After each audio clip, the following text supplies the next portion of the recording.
Dear students, I am Dr. Rajiv Sapre. This is 12th lecture about the topic topology of metric spaces. In the previous lecture, we saw about bounded metric. Now, before that, whatever lectures we have done, we have seen lots of examples of metric space. We will add one or two more in that, and then we will go for the next part. That is actually topology, open sets and all that. So one interesting example we will take. See, suppose we have two metrics. Okay, one is suppose x comma d1 and another is say y comma d2 are two metric spaces. Okay, are two metric spaces. Now using these two metric spaces, we will define a set Z which is x cross y. What do you mean by this set? It will contain elements of the type x comma y, where x will be from capital X and y will be from capital Y. Right? This is the meaning of cross product of the two sets. So now if you have Z1 as say x1 y1, okay, and Z2 is suppose x2 y2, are the two elements in x cross y, belong to x cross y. Then how you will define D of Z1 Z2? D of Z1 Z2 you will define as alpha into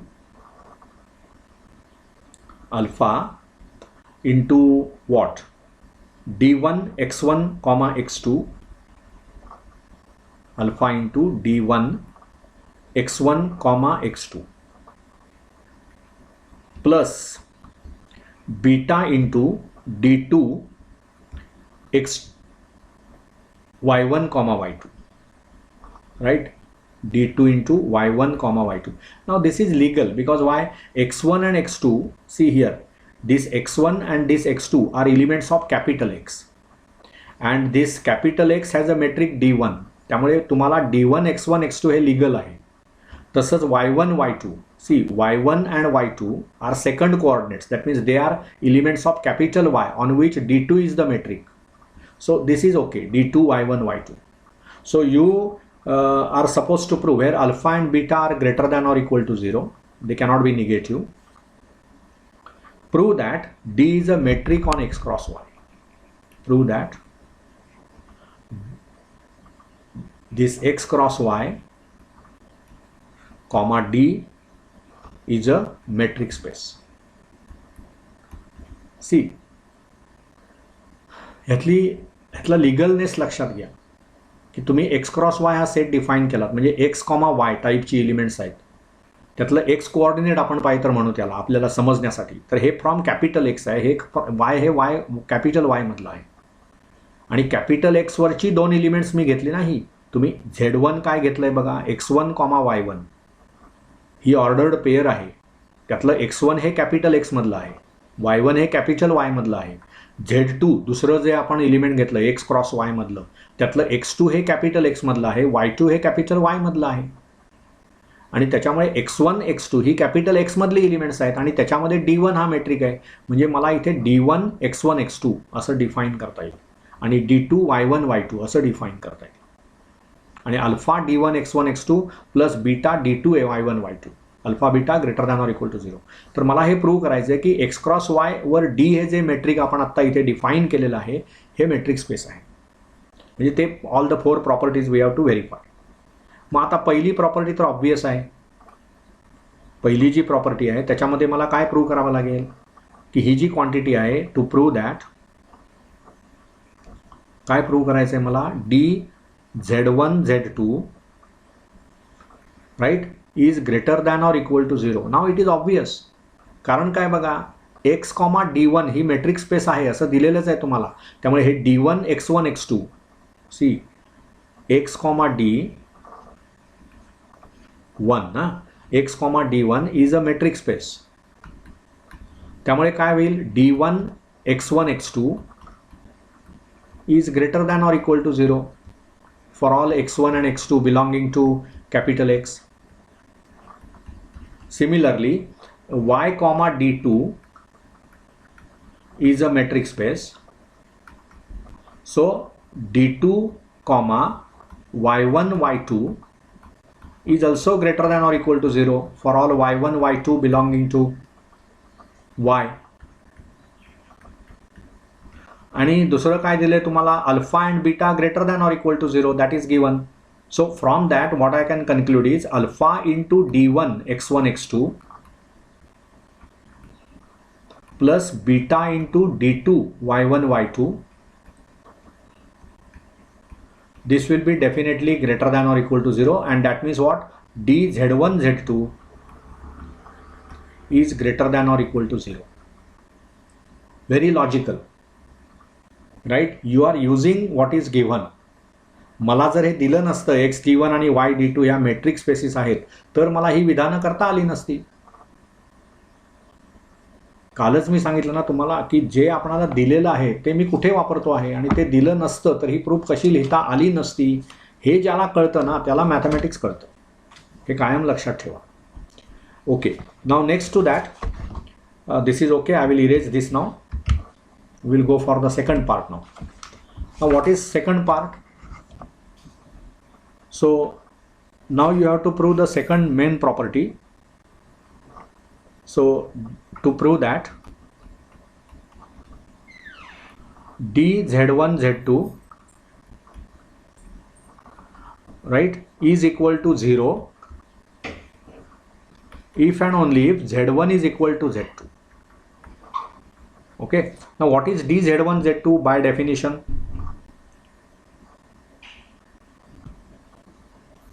काय आहे definition, काय आहे dz1 z2 ची?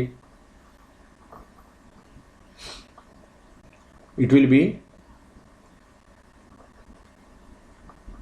dz1 z2 म्हणजे काय दिले आपल्याला, what is definition? It is alpha into D1 x1 comma x2 plus beta into D2 y1 comma y2. Now we are given this is 0. आता हे लक्षात घ्या की अल्फा हे greater than or equal to 0 आहे, बीटा हे greater than or equal to 0 आहे, D1 x1 comma x2 हे पण greater than or equal to 0 आहे. This is also greater than or equal to 0. त्यामुळे दोन greater than or equal to 0 एलिमेंट्सचा real नंबर्सचा गुणाकार हा greater than or equal to 0च असणार. त्यामुळे ही क्वांटिटी जी आहे, समजा ह्याला मी P म्हटलं आणि ह्याला Q म्हटलं, म्हणजे alpha into D1 x1 comma x2 हे समजा मी P म्हटलं, तर आय एम शुअर की P is greater than or equal to 0. तसंच बीटा इंटू हे D2 y1 कॉमा y2 ह्याला Q म्हटलं तर Q is also greater than or equal to 0. आणि दोन नॉन निगेटिव्ह क्वांटिटीचं ॲडिशन 0 कधी असणार, when both of them are 0, P is equal to 0 and Q is equal to 0. Okay, म्हणजेच काय होणार बघा, alpha into D1 x1 x2 plus beta into D1 y1 y2 हे कधी 0 होणार, जर ही क्वांटिटी पण 0 असेल आणि ही क्वांटिटी पण 0 असेल तर. मग आता अल्फा इंटू अल्फा हे कसं आहे, एक रिअल नंबर आहे जो greater than or equal to 0 आहे. त्यामुळे काय म्हणता येईल मला, आपल्याला असं म्हणता येईल ना की आता बघा D1 x1 x2 हे कधी 0 असणार, if and only if x1 is equal to x2 because D1 is a metric. Similarly D2 into y1 y2 is 0 if and only if y1 is equal to y2. Okay, म्हणजेच काय होईल, alpha into D1 x1 x2 is 0 if and only if x1 is equal to x2. ही quantity पण 0 असणार आणि ही quantity पण 0 असणार. Okay, म्हणजेच काय होईल बघा, आपणाला पाय तर उलटं म्हणूया, कारण अल्फा हा 0 असू शकतो ना. अल्फा तुम्हाला कसा दिला आहे बघा, greater than or equal to 0 दिलेला आहे. ओके, आणि D1 x1 x2 हे greater than or equal to 0 आहे, D2 y1 y2 हे पण greater than or equal to 0 आहे. आणि जर मला सांगितलेलं असेल की D1 D of Z1 Z2 is 0, तर त्याचाच अर्थ काय होतो की d1 x1 x2 is 0 and d2 x2 y2 is 0, म्हणजे d2 y1 y2 is 0. Okay, so this if and only if what we can say, d1 x1 x2 is equal to 0 and d2 y1 y2 is equal to 0. But what does this mean? If and only if x1 is equal to x2 and y1 is equal to y2. But when you say that, it means what? x1 y1 or sorry x1 आपला पहिला number काय आहे बघा, x1 is equal to x2 आणि y1 is equal to y2. That is what we have proved. आणि that means what? z1 is equal to z2. म्हणजे ह्याच्यातून काय मिळतं मला, x1 आणि x2 इक्वल आहेत, y1 आणि y2 इक्वल आहेत. म्हणजेच तुमचा जो z1 आहे, z1 आपण कसा डिफाईन केला आहे, z1 is x1 comma y1 right, आणि z2 is x2 comma y2.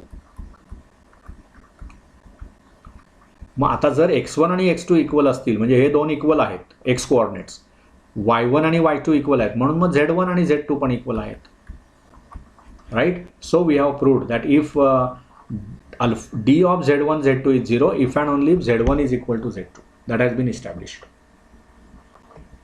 ठीक आहे. Now third part of that, which is very simple always, symmetry part. Proving symmetry part is very simple. Okay, we will do it here only. Third part, what is to be proved? You start with d of z1 z2. You know this is equal to alpha into d1 x1 comma x2 plus beta into d2 y1 comma y2.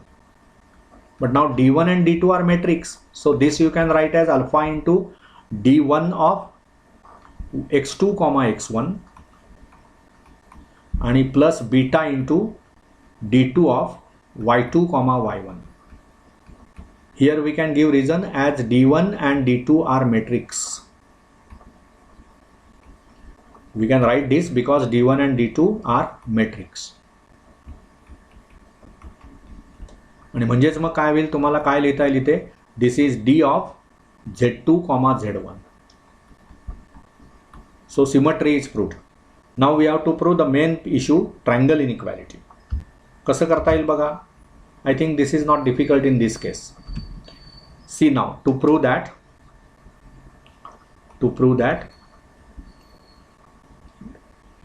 d of z1 comma z2 is less than or equal to d of z1 comma z3 plus d of z3 comma z2. Okay, now here we have taken say z1 as, आपण z1 म्हणजे काय घेतलंय, x1 y1. here z1 is x1 comma y1, z2 is taken as x2 comma y2. okay, आणि take z3 as x3 comma y3. this is new addition, x3 comma y3. मग आता कसं करता येईल बघा. Can anyone suggest the answers. See we start with say D z1 comma z3 समजा आपण, ठीक आहे, आपण असं प्रूव्ह करूया D z1 comma z3 is D z1 comma z2 plus D z2 comma z3. तसंही चालेल ना. ओके, मग आता डी z1 आहे इथे बघा, डी z1 कॉमा z3 हे काय होईल बघा. If I start with D z1 comma z3 काय होईल ते, it will be alpha into d1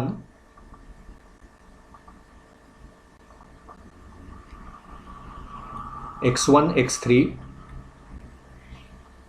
plus beta into d2 y1 y3 y1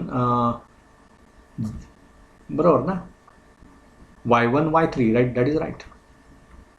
परंतु आपणाला असं माहिती आहे की d1 ही मेट्रिक आहे, स्पेस d1 हे मेट्रिक आहे, d2 हे मेट्रिक आहे. So there can be, there you can use triangle inequality. म्हणजेच मला काय लिहिता येईल बघा, this is less than or equal to alpha times in bracket d1 x1 x2 plus d1 x2 x3 आणि प्लस बीटा टाइम्स, इथे पण triangle inequality वापरा. So d2 y1 y3 you can write less than or equal to d2 y1 y2 आणि plus d2 y2 y3. See now here d1 is a matrix, so we can write this because triangle inequality of d1 and d2. d1 हे कशावरचा metric आहे, capital X. d2 हा कशावरचा metric आहे, capital Y. So I can use as it is a metric, it has that triangle inequality. मग आता हे clubbing करा. अल्फा हे काय होईल बघा, काय कशा टर्म्स लिहिणार मी, alpha into d1 x1 x2 ही पहिली टर्म अल्फाने मल्टिप्लाय केलं, plus alpha into d1 x2 x3 plus beta into d2 y1 y2 आणि plus beta into d2 y2 y3. Right, म्हणजेच काय होणार, दिस इज क्लबिंग जर आपण केलं तर अल्फाच्या टर्म्स एकत्र घ्या. अल्फा इंटू काय होईल बघा, इथे काय होणार, अल्फा असं नव्हे, sorry, we have not to take alpha terms together. What we have to do is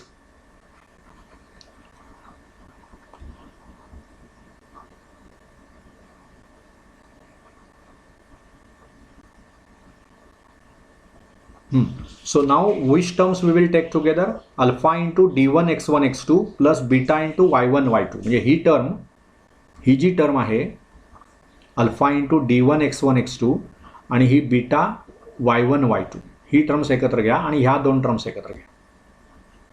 clubbing करायचे फक्त तुम्हाला. So alpha into d1 x1 x2 plus beta into d2 y1 y2 हा विषय एकत्र घ्या. प्लस इथे काय होईल बघा, alpha into d1 x2 x3 x2 y3 sorry, आणि plus beta into d2 of y2 इथे चुकतंय का आपलं, y2 y3, is it return correctly, y1 y2 x2 x1 x2 इथे काय पाहिजे बघा, हे चुकलंय का माझं, हे अल्फा इंटू, हे बघा इथे चुकलंय माझं, x2 आणि x3 पाहिजे, हे sorry x2 x3, y1 y2 y2. Now it is okay. So this term alpha into x2 y3 नव्हे, x2 x3 आणि बीटा ही टर्म आता d2 y2 y3. You should take this two terms together. Now this alpha into d1 x1 x2 plus beta into d2 y1 y2, म्हणजेच हे कुठले numbers घेतले आपण, x1 y1 आणि x2 y2, म्हणजेच कुठले घेतले, z1 आणि z2. So this is nothing but d of z1 z2 आणि प्लस इथे कुठलं घेतलं बघा, d1 x2 x3 आणि d2 y2 y3. मग x2 x3 आणि म्हणजे x2 y2 हे तुमचं काय आहे, z2 आहे, x3 y3 म्हणजे काय आहे, z3 आहे. So this is what, d of z2 z3.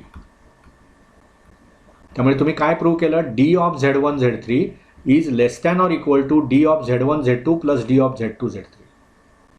Correct. So triangle inequality is proved. So this implies finally we can say d of z1 z3 is less than or equal to d of z1 z2 plus d of z2 z3. Okay, and this is true for all z1 z2 z3 belonging to x cross y. So triangle inequality proved. So triangle inequality verified, proved, we can say. So now all the 4 properties we have proved. So finally what you can declare, x comma x cross y comma d is a metric space. So in all these previous some examples that we have taken, we have used the fact that there is some metric, and using that metric we have produced another metric. आता या problem मध्येच काय झालं बघा, x, d1 ही एक metric space आहे, जो दिलेलं आहे तुम्हाला. त्यामुळे d1 हा मेट्रिक आहे कशावरचा, x वरचा, आणि y, d2 म्हणजे d2 is a metric on y. मग हे जे दोन सेट्स आहेत, underlying sets x cross y, we took their, म्हणजे x and y, we took their cross product, and by using those two metrics d1 and d2, we have taken something like linear combination that we do in algebra, linear algebra. आपण काय केलं बघा, alpha d1 x1 x2 plus beta d2 y1 y2 असा आपण तो metric define केला. आणि तो जो मेट्रिक आहे, म्हणजे ते जे फंक्शन आहे, you proved that it satisfies all the properties, all the 4 properties, and so we got a new metric space. So from already existing metric space, you have developed another metric space, correct? So there are lots of such examples about metric spaces. So I will use 2 or 3 lectures for proving that particular thing is a metric. Particular function defined on a particular non-empty set is a metric. For this I will still use 2 or 3 lectures, because all these things are very important. You should be able to prove those 4 properties. Okay, so I hope you understood whatever is discussed in this lecture. We will continue in the next lecture. Thank you.